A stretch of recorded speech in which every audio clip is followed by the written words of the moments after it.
your life is the container that you created it to be. People only judge off of what they see. Like they make assumptions off of what they see online. First assumption is that we're not real.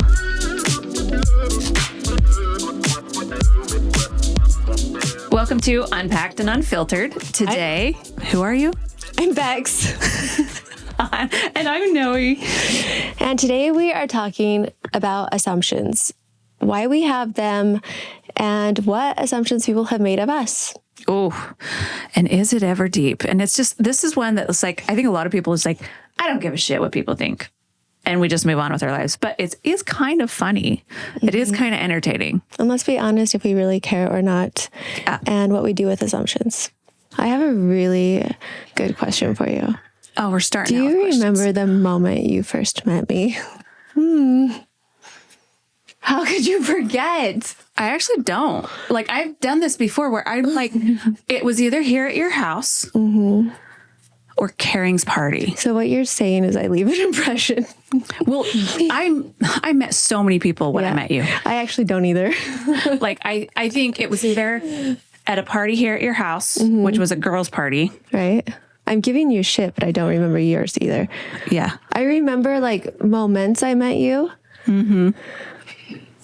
I definitely remember how I felt in those moments. Yeah. I remember, okay, the one that sticks out, we did a girls' party here and you were hosting, obviously. And I'm like, holy fuck, this is wild. This is next level. And I remember you had everything like laid out. You were catering. You looked stunning. And I was just like, I don't know how she does it, but yeah, that is the memory that sticks in my head. I don't remember what the occasion was.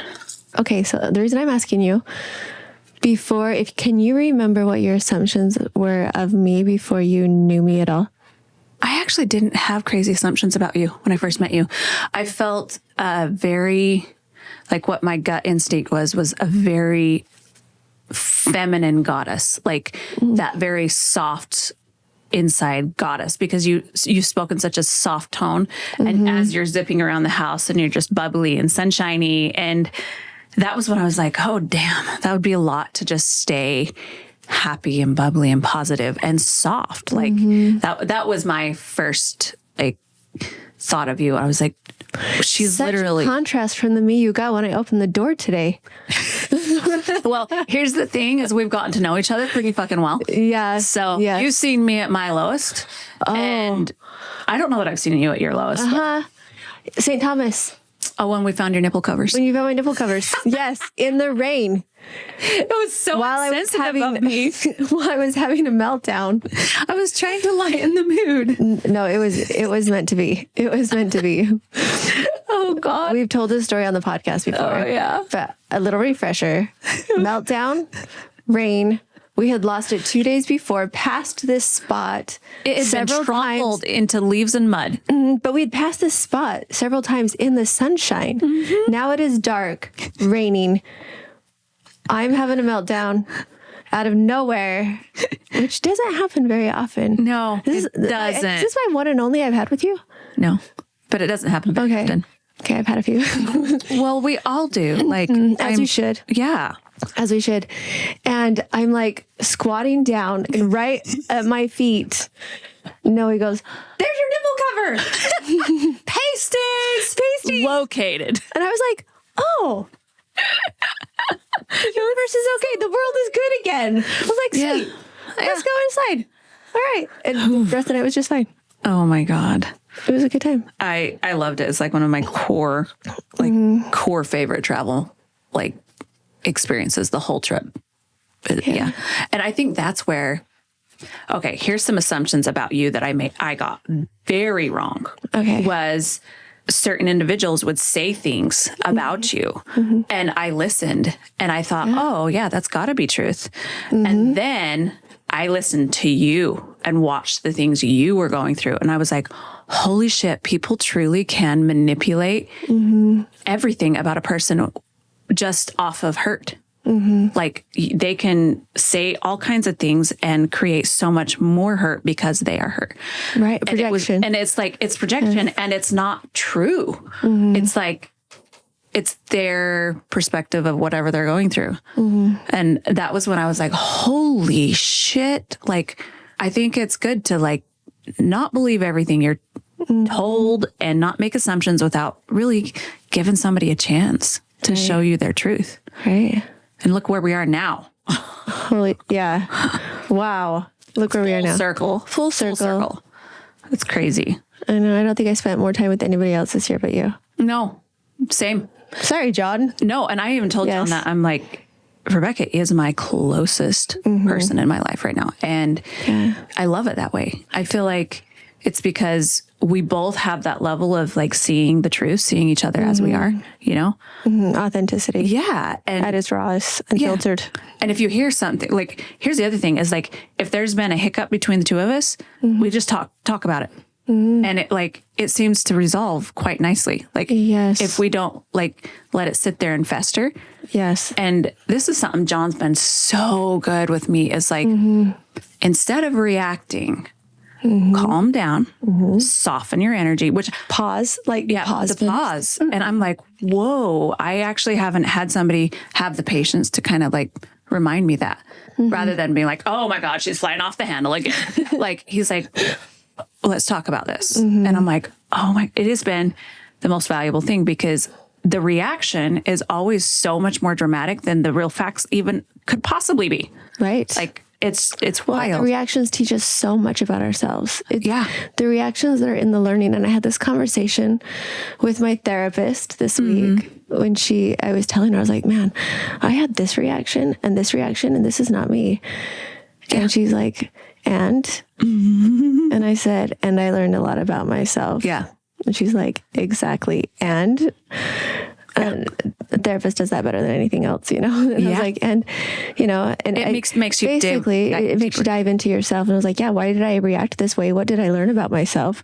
I learned a whole fucking lot about myself. Yeah. I learned that I got work to do, you know, but that's in the best way. We need people like that. Like, I feel like that's what John does for me. And it's like, there's been times that I've talked about some of the hurdles and stuff, and John holds a space for me that he's like, it like makes me do a full circle. And I'm like, and she is my most stable person in my life. She is the one I trust in business more than anybody in my life. And like, I trust in instincts, anything as simple as like subjects on here or like where we're going to go next or like business ideas and stuff like that. And I'm like, there's nobody I trust more. And I'm not blowing smoke, like for real. And I know that people are probably gagging listening to this right now. Like, let them gag. You guys stop gushing, but like for real, like the assumptions can take you so far off course. And I feel like that's how it is with so many friendships and relationships. I think friendships are a bigger thing because a lot of times in friendships, you don't have the strength to like address it, like talk about it. The assumptions I made of you when I first met you was that you have a easy life. Oh, but I didn't know anything about you. And you had so much light and ease. Like you roll with ease. Yeah.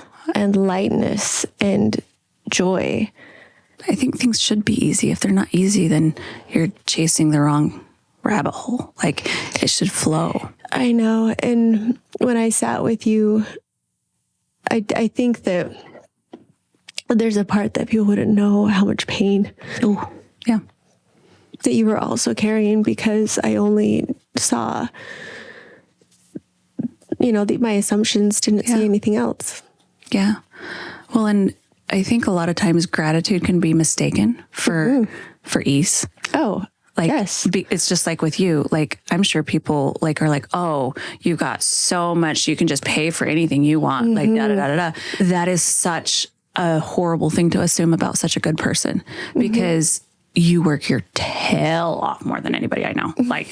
Like even this morning in our text threads, I'm like, oh girl, like somebody needs to be doing those things for you so you can go to bed at night. Like, but it's okay if people make assumptions, and I've never really cared about them. But like, even as much as like your own family, like I had a family member the other day sit there and tell me how I've always had somebody to help me. And I flipped a lid on her. And I'm like, you don't know because you weren't there. Like Right. the amount of times I have sat in my shit, I have dealt with it, I have cried with it, I have fought my inner demons by myself, for myself. I've done it. I've been alone when my kids were sick. I was alone when they died. I was alone. Like Yes. I was alone after they died. And then that whole phase of like being in a toxic relationship and having to go home if I needed to grieve and be alone, if I needed to be grieve, just because nobody could hold space for me. Well, this is something else we're going to talk about a little bit when I'm going to talk about an article that came out. But when you show such strength, when you're a woman that shows strength and grace and ease, and that's what people assume when they see you, you also are very lonely. Yeah. You also are excessively lonely because people don't show up for you. And I'm not saying it's okay, because it's not, but we're not victims. No. We don't play victims ever. No. And we don't want to be. We don't want to live in that space. thing. It's the last thing we want. We want to show up for other people. We want to be a light, and we want to be an example of confidence and aspiration and a strong, confident woman. But there's also loneliness. Yeah. And there's also times that we sit in grief by ourselves and pain. And you also sat with a gun in your closet to your head. Yeah. So, I mean, there's another side. Yeah. So we're doing life alone a lot of the time as well. I think this is something the majority of the world deals with. So I'll never forget about this. There was a time when I wasn't able to work. I wasn't able to do my photography business. I had to like shut it down. And I went down a rabbit hole of like, what are the best side hustles for someone to do? Like stuff you can do in your own time and you can schedule it. Guess what number one was? I'm going to guess OnlyFans. Nope. There's this website. And I don't know if it's still up because this was in 2021, 22, somewhere. Okay. There's this website called Rent a Friend. I've heard about it. It was number one for side hustles. Like it beat OnlyFans. It beat like creating a YouTube. It beat like all of these things. It was number one. And it was because of the loneliness problem in the world.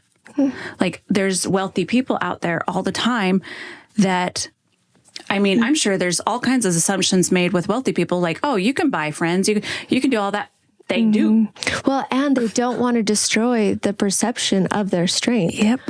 They have built this confidence. What would happen if that came crumbling down? Like they don't want to be victims. That's what their empire is built on. So what happens now when actually I need help. I need help. I need you. They don't ask for it.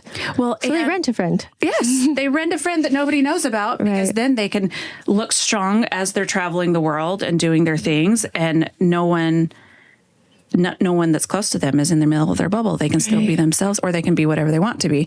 But like, isn't that so sad? Like how lonely the majority of the world is.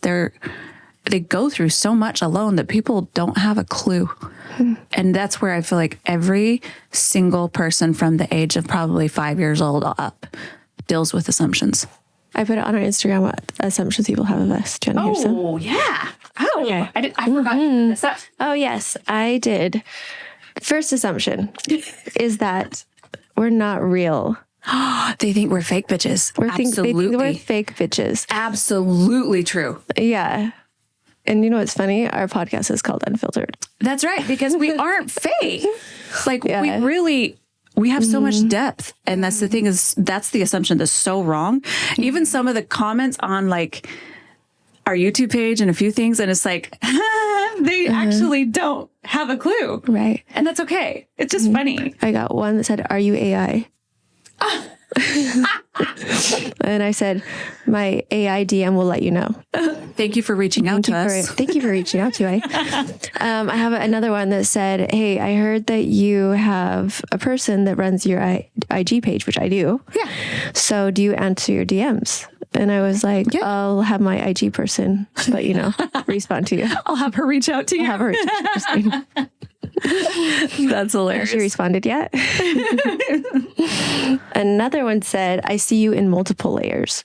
Oh, this is true. I was like, oh, good response. Yeah. Onions have layers. Yes. So why do they have to be onions? What else has a layer that is not an onion?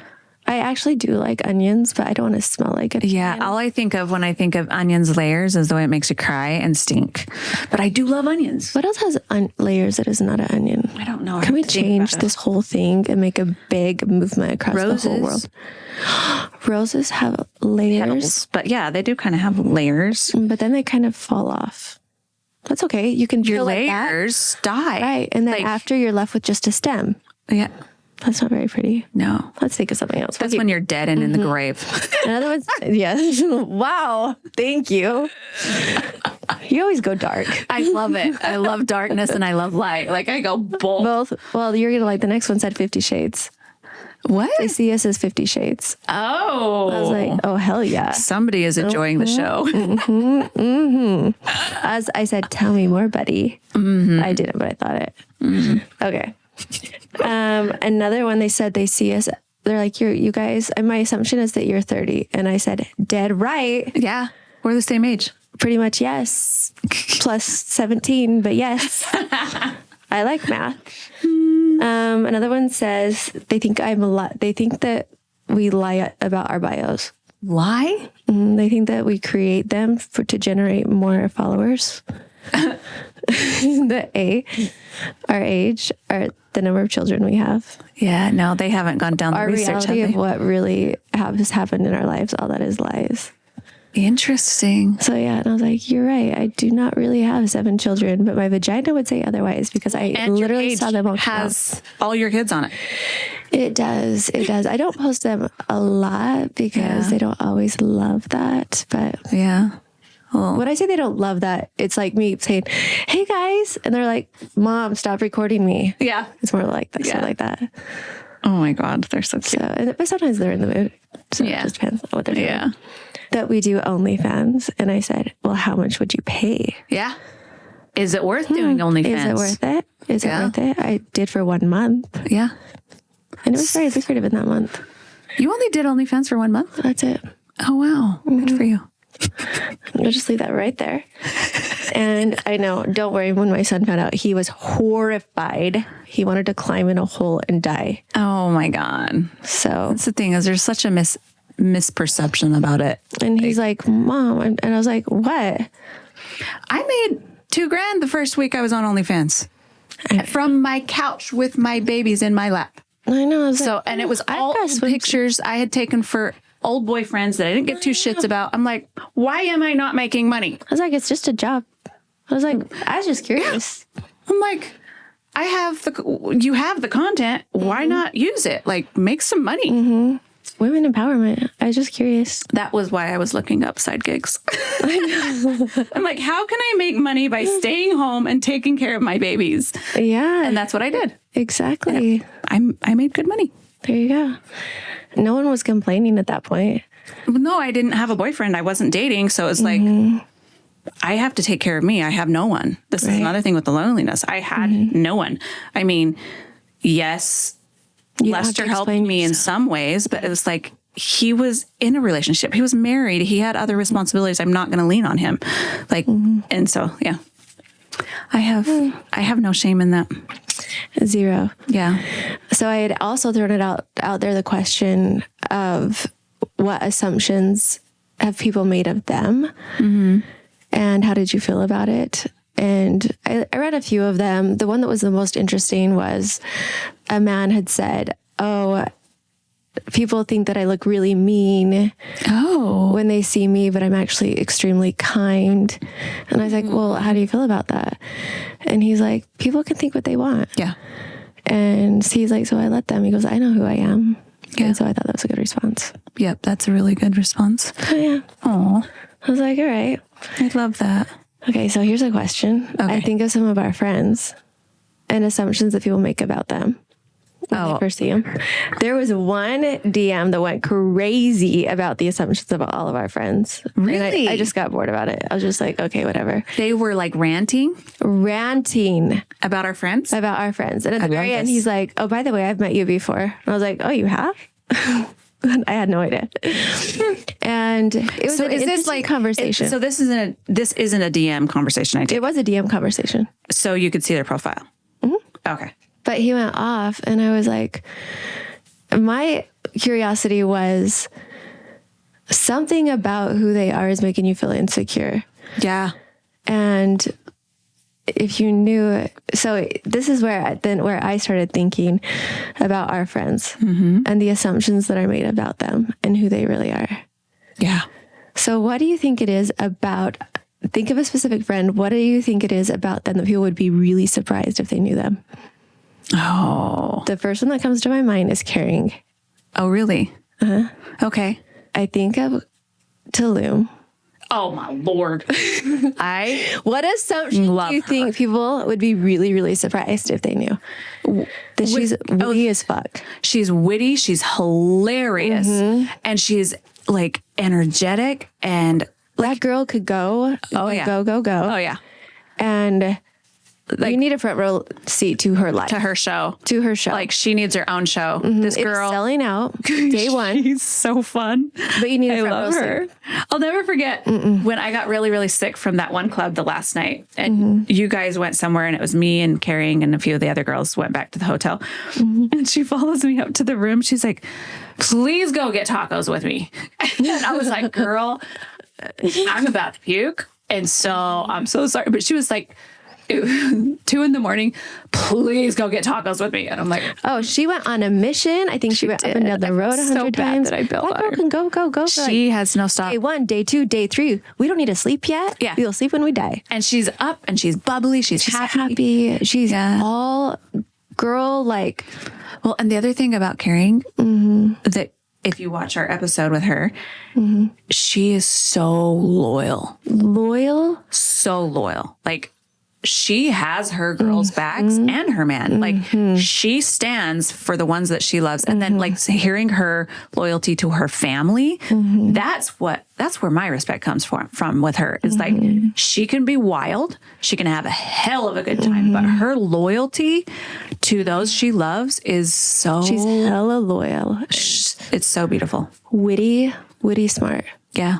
I love her so much. And I think the biggest assumption that the thing that I think people do not know about them, it is probably the smartest group of women that I know. The intellectual level of that. You think Heather, Shan, even Lara, like all of them have gotten degrees. They're making money. They're incredible mothers. Like, okay, business women. I think out of everyone in our group, the one that's probably misunderstood the most is Lara.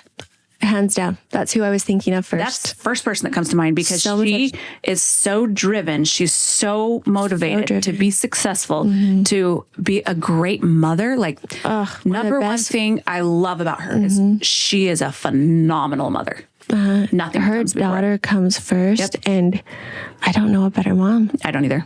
And I think that's something the three of us always like. Being a mom was always top with all three of us. She is kind, affectionate. Like it's number one. When she wants to do bodybuilding, she's going to do it to a T and do the best. She's going to go back to school. She does it. She reads more books. She does it, and not only does she do it, she also prioritizes time with her daughter, and with her family. She prioritizes time with the rest of the family. Like, she's incredible. People have no idea. She's so misunderstood. Yeah, she's very misunderstood. And that's why I think it's so interesting how people only judge off of what they see. Like, they make assumptions off of what they see online. And that's where I think motherhood's misunderstood. I think there's all kinds of assumptions like, oh, they have a lot of fun out in the town. They must be a bad mom. They must be a shitty mom. Like, they go on trips. They must be a shitty mom. And it's just like, fuck that. I was like, what you don't see is that I actually have full custody. Like, what you don't see is that I do one-on-one dates with my kids every month. Yes. And that my time with them, I set everything aside and it's intentional. Well, even last night, I was texting you, blowing you up. You're like, hey, I'm sorry. I've got to sit with my daughter and help her with homework for the next couple of hours. I'm going to be unavailable. See, like that, prioritizing what's important and putting things aside. Like, Time goes by too quickly to lose that with your kids. Yeah. And I think you do a great job at like making sure the kids get their time. And be honest, when I don't do a great job, you're like, man, I have fucked up this week. I've done this and this and this. And how can I improve? There was one day you came to me and I just thought, like, okay, we're recording today, da da da. And I come in and you're like, the whole world hates me. Like, I'm fucking up left and right. Everyone's mad at me. And I'm like, oh, fuck, that's great to come home to. Like, that's fun. Yeah. Like, Yeah. it's never simple. And that's the thing people think is just because you're grateful for your life and you put a smile on your face and you know everything's going to work out, it doesn't make you like inhuman. It doesn't make you a bad person or mean that you don't have a hard life. Like, hard is what we decide it is. Like, you choose to have a great life because that's where you're focused. You're like, I'm not going to focus on what's kicking my ass. Right. It's so interesting when you think of your life. Like, your life is the container that you created it to be. Yep. Like, I created this. I created and I decided what I wanted this to look like. You know, and honestly, it only exists because I decided it exists in my mind. Yeah. Yeah. You know, I'm choosing to make this exist. Really, it doesn't. Yeah. You know, it doesn't really exist. The container is all falsified. And the reality is we're just having beautiful moments in the present. So, And we choose those too. And we choose those too. We direct all of it. We are the directors of our own movie. We really are. And we're choosing the anxieties, but we really can let them release at any moment if we choose to. So I love that. So I was reading an article. Oh, yes. In Psychology Today that was so fascinating about why people, when they're looking at social media, they're looking at profiles, they're looking at people, why are they making these assumptions that they're making? Especially women that are boss bitches, or women that are, you know, in these situations. And the first one in psychology is called the halo effect. Oh, I've heard of this. Yeah. Okay. So the halo effect is you see one aspect of their life. So the aspect I see is that you're confident or you're fun. Yeah. And I'm making an assumption that that's how your entire life is. Yeah. So because this part comes easy to you, your whole life is easy. You must have your finances are easy. Your schedule is easy. Your kids are easy. Your house looks good. Like, everything in your life is easy. And because I make these assumptions and people make these assumptions, you're the last person that anyone's going to show up to help. Yep. You are the last person that anyone's ever going to worry about. No one's ever going to show up for you. And that's going to be your life. Yep. You're okay. I see you're okay. You're okay. Nobody's checked off my book. Can we go into this for a second? This is one of my biggest problems with grief. Yes. And I've ranted about this before, but like when my kids died, my family showed up like crazy. They were checking on me. They cared. I was checking on them. They felt like there was like this reciprocation that was just so fucking fun. Like, and people like genuinely worried about me. And not that I needed it, but then the second I get a boyfriend and the family finds out, I'm sorry to my family, I'm not mad at you, but just doesn't mean we're mad. The second I did, all of a sudden, everything that I had gone through was like nothing. I'm set aside. And it's like, it's fine. I've moved on, but like also I've healed. I've healed a lot of shit. Yeah. I'm okay with a lot of shit, but that's also what they see is like, oh, she's okay now. She's doing good. She's in a healthy relationship. She doesn't need anything, but I don't need anything. But it's like a switch instantly, like all of a sudden. And it's like, well, and even, I guess the switch may have begun sooner, but like, so the kids die, everybody's amazing, I go through a breakup and I move back home and I'm alone for a while. People really care during that time for about 2 months. And then I get really confident in myself and I'm feeling good and I'm just vibing. I like finally getting through some hard shit. As soon as I start vibing and we start traveling together, everybody's like, oh my God, she's living the dream. She doesn't need anything. We're just nothing to her now. And I'm like, this is so inaccurate. Yeah. It's insane. Like, I don't know, like I met you and you started making it happen for me. And things started lining up. And I'm just like, why is it all of a sudden now there's like almost a grudge? Yes. And because my life is actually beautiful. Mm-hmm. But I'm like, I don't know. It's strange. Okay, so I face the same thing. So this year was very difficult for me. Oh my God. Was it ever? Why do I cry? Because it's hard. That's an emotion trying to just like be expressed. Here I am, like I'm going through a really difficult time. I'm the container for my kids. Mm. I'm the one they turn to. And I'm not complaining, so I don't want it to sound... I feel honored to be their person. Yeah. I feel honored to be the one they turn to. I feel honored that I'm the one that they feel so safe to have all the big emotions with. That when they're hurting, when they're sad, that they feel like they can have all the ugly emotions with me, and they're big. And with their dad moving out, with the divorce, with everything they're feeling, they come to me, and they feel safe having those ugly emotions with me. And I have them all the time. And I now, I'm managing house finances, 100% of everything, new business, new podcast, new and life, and balancing also travel, getting away, establishing also some travel and content for new business. Well, and travel for you, like, it's another assumption. It's not easy. You have so much work to put in before you can even leave town. Like, it takes days. It's and a big shout out to my nanny. She's amazing. I really do have to. She's so cute. She helps me so much. But it's also like putting together a schedule for her and having her help me. Making sure the kids have all of their functions and all the functions and things washed and things cleaned and things put away, and and she has all the and there's been times I've been out of town and there's been wrenches in the schedule. Oh yeah, that she's just picked up the pieces and helped me out with that. But it's so much, and what people see is she's confident, and this is where the halo effect, that she's got it all covered. I have. Because of that, the big assumption it'd be, she's fine. She's fine. Right. Because she's strong. She's confident. She can handle all this. Oh, but for her age too.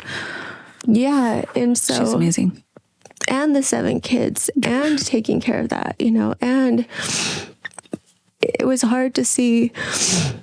Like my ex, he's the one getting invited to dinners and getting taken care of and everything, because he doesn't feel live so bad for him. Yes, and I'm not trying to talk. He's shit on him by any means, because it's not. It's just that I put forth a different persona. Yeah, and the persona I put forth is the space I want to live in. I choose to live in. I don't want to.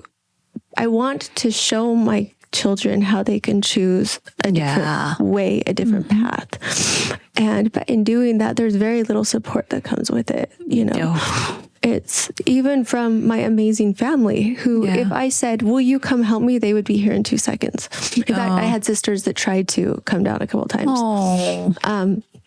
But the weekends just didn't work out. And nobody lives close, but it's like this assumption that she's fine. She can do it. She can do it all. In times when you're like, you feel like you're just holding space for everybody and you're giving, and you just feel empty and you need to be seen so badly. What do you do in those times? Because I feel like we all get those times where we're just empty. I meditate, if I'm being honest. I ground. I take a bath. Those things help you come back to center, but that doesn't really give you validation a lot of times. Sometimes it can. This has been a tough one because I've expressed my needs to my boyfriend and they haven't been met. And so this has been a tough one. So I think I'm turning to the wrong people. So that was something that I always, like when I was single, I would turn to you girls, you and Laura, a lot when I was just feeling like I need to be seen. I need to have validation. And like, I just like, I talk to you a lot. And well, and that's how I feel. Is like I've turned to you and her so much over the years.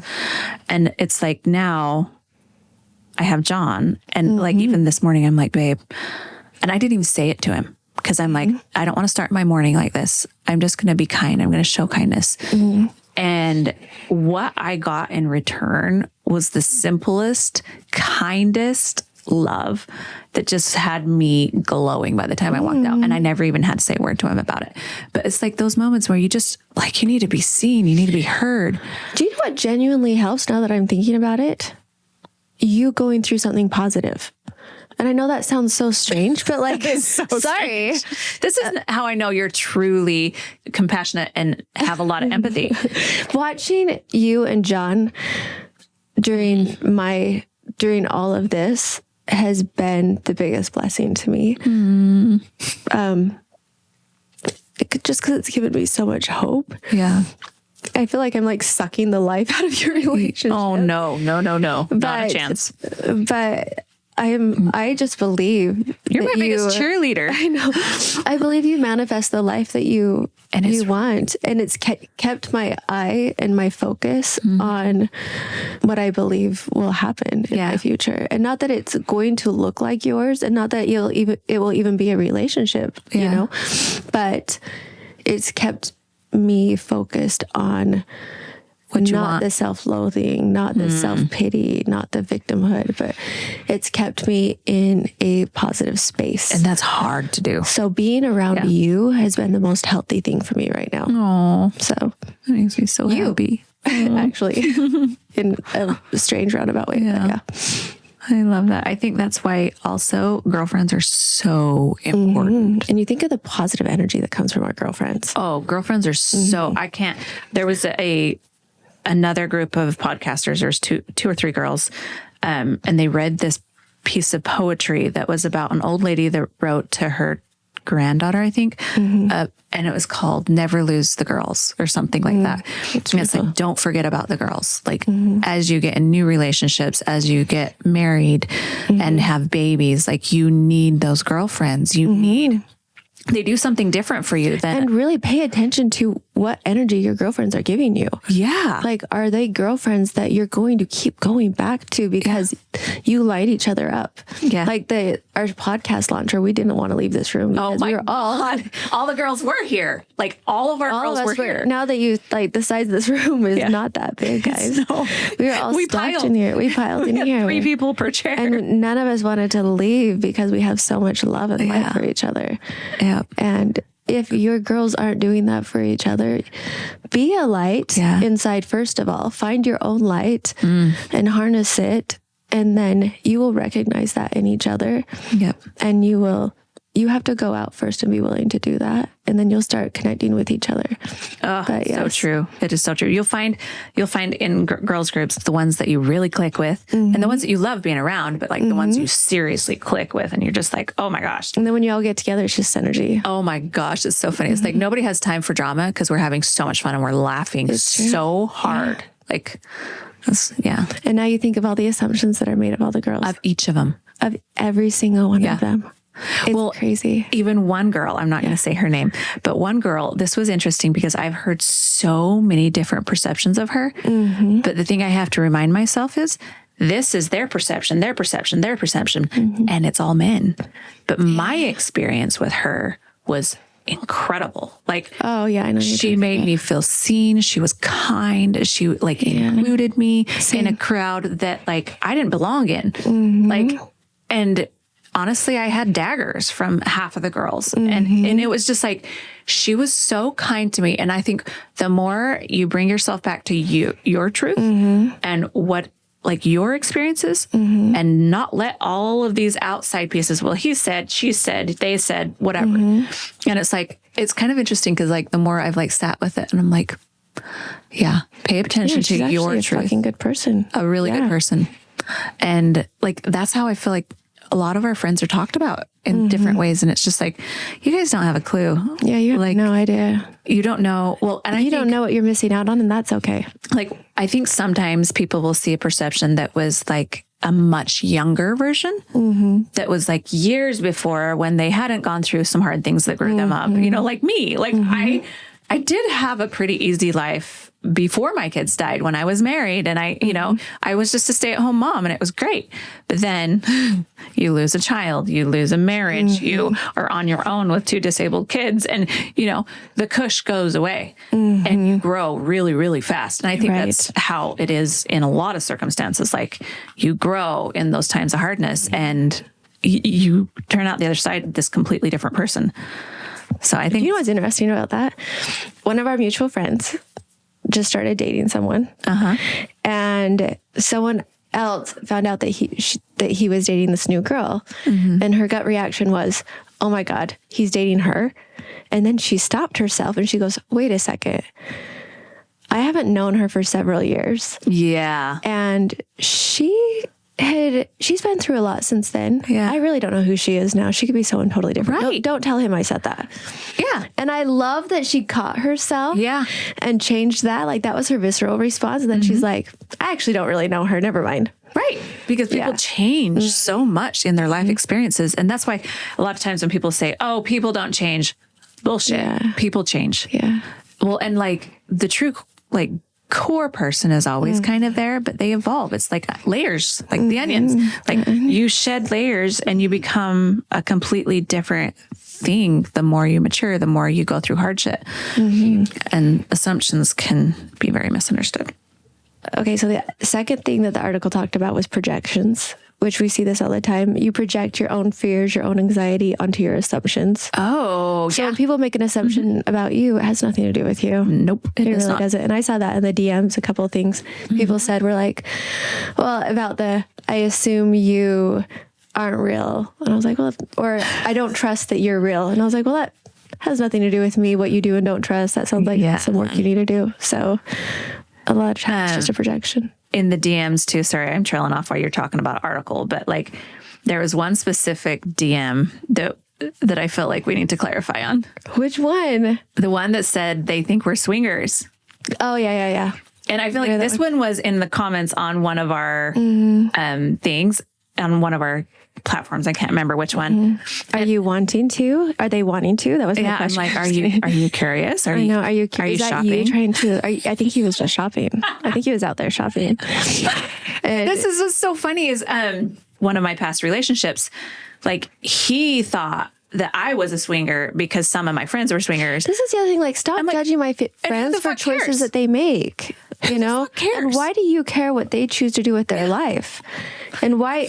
What is happening is they're judging their one choice that they're making. They're judging their whole character. They're titling people. They're giving them labels and titles. And I was like, you're giving them a title based on a sexual choice that they are making? Yeah. Yep. Guess what? I'm not. Would you do that to a gay person? And that's exactly what it is. It is what it is. Yeah. And so I'm not choosing my friends based on any of their sexual orientation. Yeah. And so make assumptions. Am I only having friends based on their sexual orientation? This is the same question we're asking. I absolutely refuse to judge somebody based off their sexuality.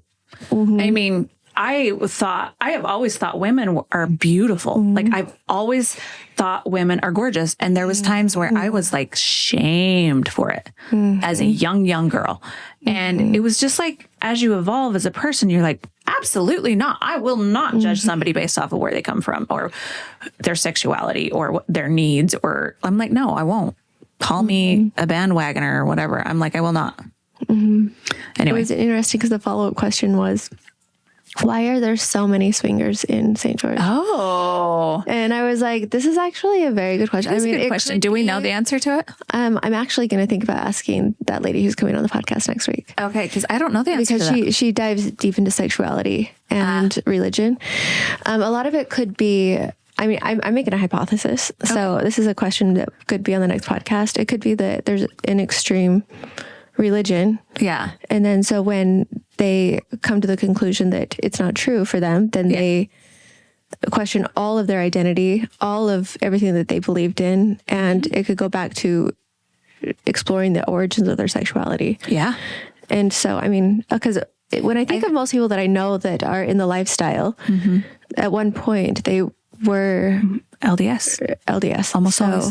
And I think that's a suppressed like you said, it's a suppressed ability to explore their sexuality. Yeah. Like there's something so compressed for so long that they didn't get to explore when they were younger. And in the FLDS community as well. Yeah. Well, but that's the thing is in the FLDS, I don't know if it's just because it's titled something else. It's just called polygamy. I don't know. Right. But, like The origin's the same. yeah, like, well, there's not a lot of swingers that come out of the FLDS. Why is that? There's not. Like, if you think about it, I can't think of one swinger that came out of the FLDS. And I think it's because of polygamy. Okay, the next one would be the in the article, the strong woman bias was that just because you're strong that you can handle it, which I think also kind of goes back into the halo effect, if I'm being honest. Yeah. And then also the social media comparison, which would also be like, it's kind of like the online assumptions based off of what you post online. People make assumptions of who you are. Yeah, your life is unilateral. There's no other facets to it. Oh, This yeah. is who you are. This one's my Can favorite you one. imagine if that was my life? Think of what my social media person posts, which I love. She's hilarious. She's incredible. so funny. I love her. But I'm literally lifting weights, squatting in a scandalous swimsuit with high heels on. I know. And like, And I think it's funny. It's editorial. it's funny. It's but like editorial fashion. So guys, the other ones, the other pictures are just hot. There's nothing funny about it. Like the other ones are just smoking hot. And I'm like, "Ooh, okay. I didn't want to tell anybody this. This is a really big secret. What is it? I really don't squat in high heels. What? I know. Girl, you need to step up your game. I know. It was actually kind of hard because I was working new muscles, but I kept lowering the weight to almost nothing. On your tippy toes, On your tippy trying toes. to get those muscles. That's I want very hard. everybody to do it and then send me pictures. I'll do it. Okay. Absolutely. Let's make a trend. Let's start a trend. It's going to be a trend. It's going to be a fashion trend. Yep. Tag us and we'll post Tag it. us. Tag us your photos of squatting. And it has to be a swimsuit and high heels. Oh, it has to be a swimsuit too? Come on. Okay, fine. Step it up. Okay, a swimsuit and high heels. Let's do this Or shit. nude. Nope. Fine. Nope. All right. I actually wanted to go into this real quick before you lose your train of thought. The assumptions around social media. Okay. Because the guy I'm with now, Okay. he thought when he started dating me, I was this bougie bitch that required private jets and designer shit. And I had so much class and like your face right now. And he's not wrong. Well, in some areas, but like he goes and tells his friends all of these things. And like, obviously we were traveling to a different country every month. I'm thinking about your appointment last weekend. Oh, okay. That one's All right, bougie bitch. Go on. I know. Okay. And I am a bougie bitch. Can we just rename the show to Bougie Bitch of Bexx? Yes. Okay. All right, go on. You taught me how to be you enhanced my bougie bitch. But I also go camping with a tent. Exactly. See, sleeping bag. Well, and so John tells his friends about like how we travel and all the things, all these bougie places we're going and everything. And I'm like, I meet them and they're acting so weird. And I'm like, what is going on? And then they get to know me. They're like, oh, she's not so bad. Oh, this kind of goes back to the halo effect. Yeah. Because you are a bougie bitch. I am a bougie bitch.